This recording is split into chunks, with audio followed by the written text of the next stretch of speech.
Miss Hannah from the Belmont Library.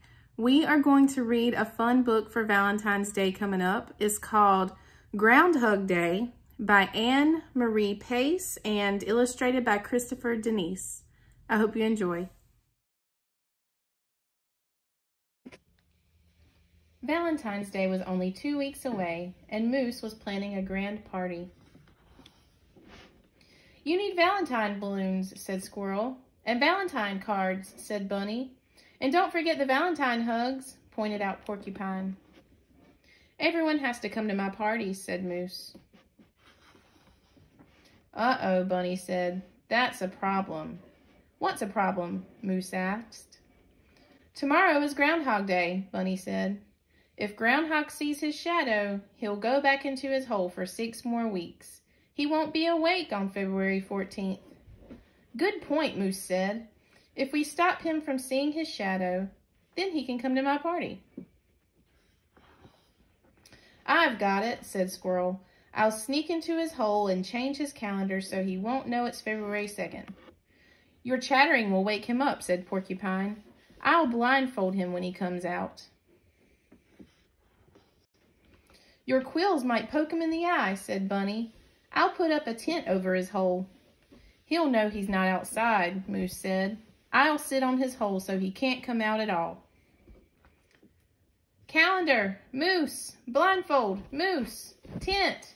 Moose!" bellowed Moose. The animals bickered all night long. They didn't notice the black sky turning gray. They didn't notice the pink light of morning creeping over the hills. And they didn't notice Groundhog's nose twitching at the entrance to his hole. Until it was too late. The animals watched helplessly as Groundhog dove back into his hole. "Wait!" Moose thundered. Groundhog's muffled voice barely reached the surface. "I need to stay down here. There are shadows all over the place up there." Moose was puzzled. "Groundhog, are you afraid? Is that why you go back into your hole?" "You could say that," Groundhog called. "I didn't realize Groundhog was afraid of shadows," said Squirrel. "Me neither," said Porcupine. "Shadows aren't scary," said Bunny. "They're scary to Groundhog," Moose said. The animals sat quietly, thinking. "Hey, Groundhog," Moose finally said. "What if we showed you just how awesome shadows are? I'll show you the ways leaves blowing in the wind make shadows that dance. I'll show you how to draw silhouettes," said Bunny. "I'll show you how clouds cast shadows on the hills," said Squirrel. "I want to show Groundhog my shadow puppets," said Porcupine.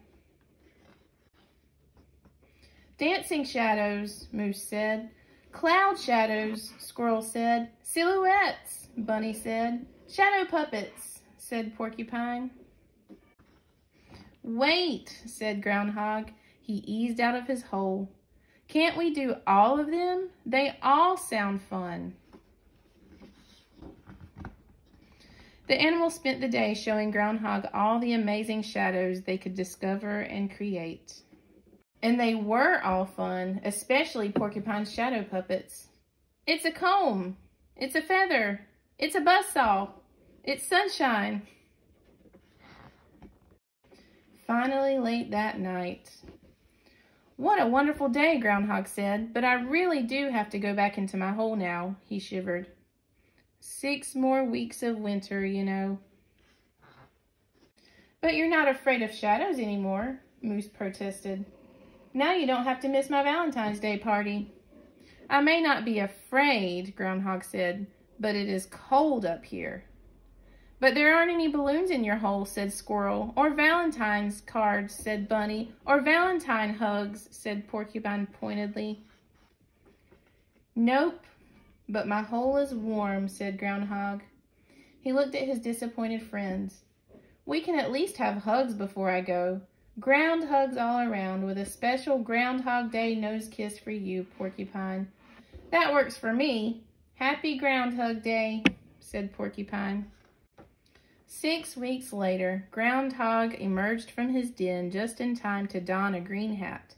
"Let's have a St. Patrick's Day party," he hollered. "We're all here, all but Bunny," Squirrel reminded Groundhog. "Where's Bunny?" Groundhog asked. "Oh, you know Bunny," Moose said. "He's always holed up this time of year."